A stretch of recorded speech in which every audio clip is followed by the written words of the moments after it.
This week, we're going to look at your essential wound. We're going to look at where it all begins. We're going to look at the dynamics that happen that knock you off track, that knock you out of alignment with your authentic self.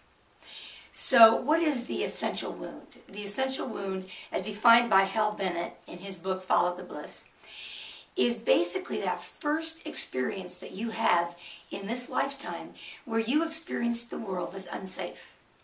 Now that happens at a variety of different moments, but there's that first remembered experience where all of a sudden, if we experienced any trust in the world at all, we have an encounter with an adult or a caretaker or some life experience that compromises that trust.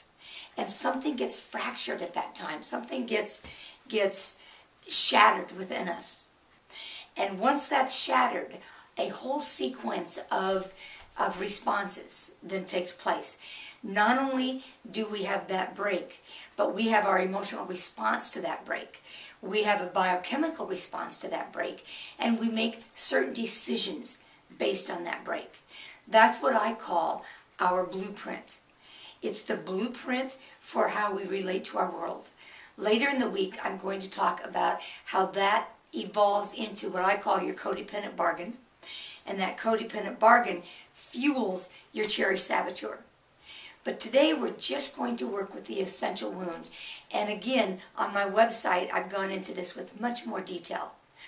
But I'm going to kick this week off with just doing a simple EFT sequence that begins to neutralize that moment in time, the biochemical response, and the result, which actually I call post-traumatic stress disorder.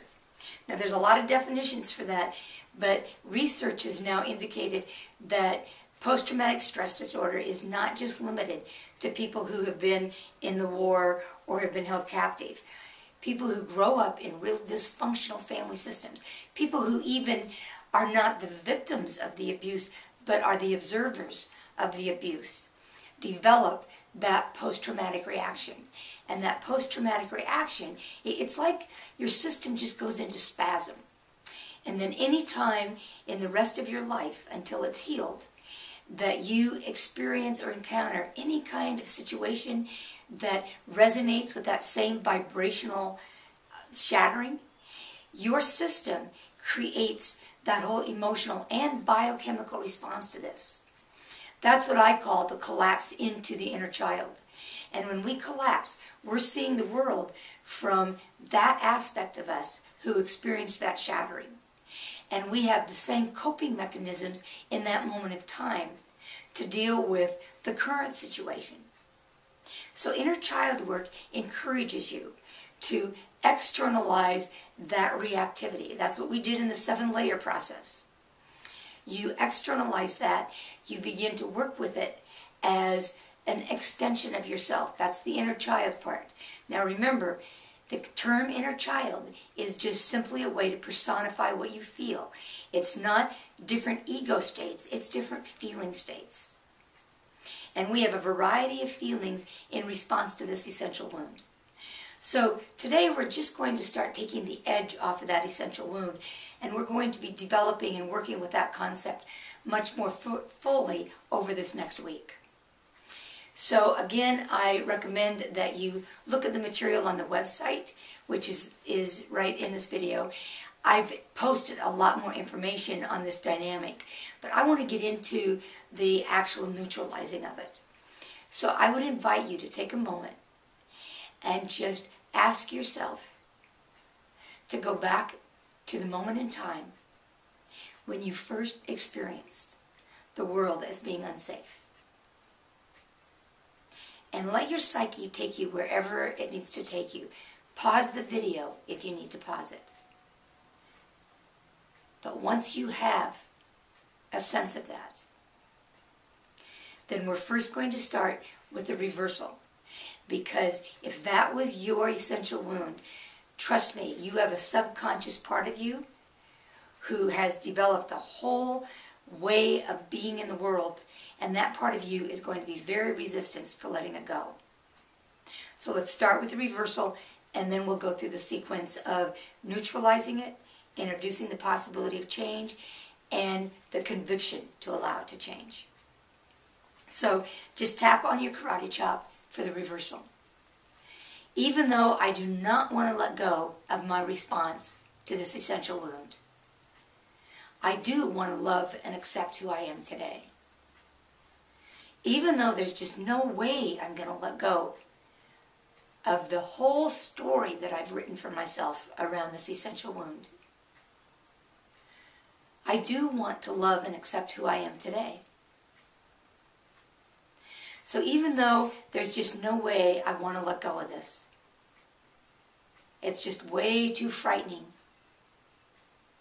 to let it go, I do want to love and accept myself. Because for whatever reason, I'm holding on to it. But I can't hold on to it and move forward at the same time. Okay, so that just kind of sets it up so that we can begin at least bringing that a little bit more into the conscious mind, and we can neutralize it. So we're just going to pick up with that. Okay, again, we'll start with the karate chop and the setup.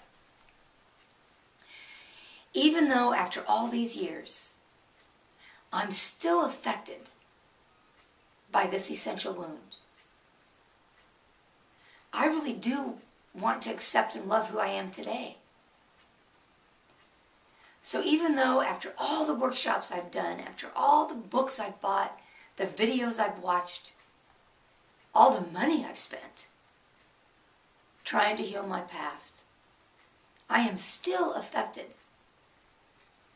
by this essential wound and all the anxiety that goes along with that.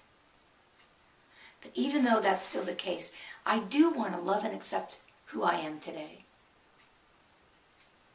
So even though I am still affected by all of this, no matter what I've done, I'm still holding on. I really do want to allow myself, invite myself, prepare myself to begin to dissolve this attachment to this wound so that I can love and accept who I am today. Okay, so now let's go through the three-layer process. This essential wound, oh my God, I've carried this around for a long time. Really lost faith. Really lost trust. This essential wound, I am so full of anxiety. Anytime I experience any situation that comes close to this essential wound, I just react in a knee-jerk response. I am off and running. It's like my body chemistry just attracts these situations. And I want to let it go. I deserve to let it go. I really want to let it go. I want to flush out the poor little one within me. That cherished saboteur who experienced this shattering. I want to work with his or her pain. I want to help that part of me heal. I want to set this in motion. I want to give my body permission to rebalance itself so that the biochemical trigger can be balanced as well. I want to let go. I want to help that part of me let go. I want to move on. I want to resolve this essential wound. I want to find situations in my life where I do feel safe.